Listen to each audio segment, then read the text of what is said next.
ಇದು ನಮ್ಮ ಹತ್ರ ಒಂದು 40 ವೆರೈಟಿ ಪೇರಳೆಗಳಿದ್ದಾವೆ ಅಂಥೇಳಿ ಹಿಂದೆ ಹೇಳಿದ್ದೆ ನಾನು. ಅದರಲ್ಲಿ ಕೆಲವು ವಿಡಿಯೋಗಳಲ್ಲಿ ಕೆಲವು ವೆರೈಟಿ ಪೇರಳೆಗಳನ್ನು ಹಾಕಿದ್ದೀವಿ.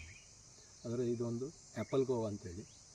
ಇದು ಯಾವುದೇ ವಿದೇಶಿ ತಳಿ ಅಲ್ಲ, ಇದು ನಮ್ಮ ನಾರ್ತು ಇಂಡಿಯಾದ ತಳಿ. ಇದು ಆ್ಯಪಲ್ ಗೋವಾ ಅಂಥೇಳಿ ಯಾಕೆ ಹೆಸರು ಅಂತ ಹೇಳಿದ್ರೆ, ಇದು ಕಲ್ಲರು ನಿಮಗೆ ನೋಡಿ ಆ್ಯಪಲ್ದು ಕಲರ್ ಬರ್ತದೆ, ಮತ್ತು ಸೈಜ್ ಕೂಡ ಇನ್ನೊಂದು ಸ್ವಲ್ಪ ದೊಡ್ಡದಾಗಿ ಬರ್ತದೆ. ಇದು ಕೊನೆ ಹಣ್ಣಾಗಿರೋದ್ರಿಂದ ಇದು ಸ್ವಲ್ಪ ಚಿಕ್ಕದಾಗುಂಟು. ಈ ಹಣ್ಣಿಂದು ವಿಶೇಷತೆ ಏನಂತ ಹೇಳಿದ್ರೆ, ಹಣ್ಣು ಆದಮೇಲೆ ಇದು ನಾರ್ಮಲಾಗಿ ನಿಮಗೆ ವಿನಾರ್ ಗೋವಾ ಮತ್ತು ಇದು ಅರ್ಕ ಕಿರಣ್ ಇದೆಲ್ಲ ತಿಂದ ಹಾಗೆ ಅನ್ನಿಸ್ತದೆ ಅನುಭವದಲ್ಲಿ. ಆದರೆ ಇದು ನಿಮಗೆ ಈ ನಮ್ಮ ಸೌತ್ ಕೇಂದ್ರದಲ್ಲಿ ಹಣ್ಣಾದವಾಗ ಈ ಕಲರ್ ಬರಲ್ಲ. ಇದೇನಿದ್ರು ನಮ್ಮ ಮೇಲ್ಗಡೆ ಘಟ್ಟದ ಮೇಲ್ಗಡೆ ಎಲ್ಲೇ ಬೆಳೆದರೂ ಕೂಡ ಇದರ ಹಣ್ಣಾದವಾಗ ಈ ಕಲರ್ ಬರ್ತದೆ, ಆ್ಯಪಲ್ ಕಲರ್ ಬರೋದರಿಂದ ಇದಕ್ಕೆ ಆ್ಯಪಲ್ ಗೋವಾ ಅಂತ ಹೇಳ್ತಾರೆ.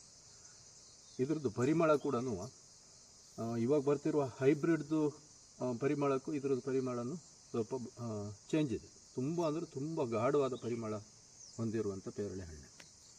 ಇದು ಒಳಗಡೆ ನೋಡಿ ಹೀಗಿರ್ತದೆ, ತುಂಬ ಪರಿಮಳ, ತುಂಬ ಫ್ಲೇವರ್ ಇದು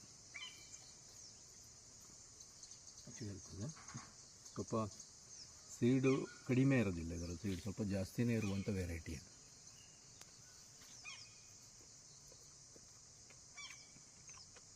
ಸ್ವೀಟಲ್ಲಿ ತುಂಬ ಸ್ವೀಟ್, ಇದು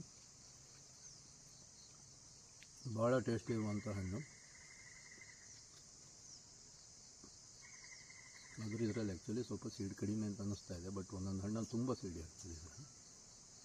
ಆದರೆ ಸೀಡ್ ಚಿಕ್ಕದಾಗಿರುವಂಥದ್ದು.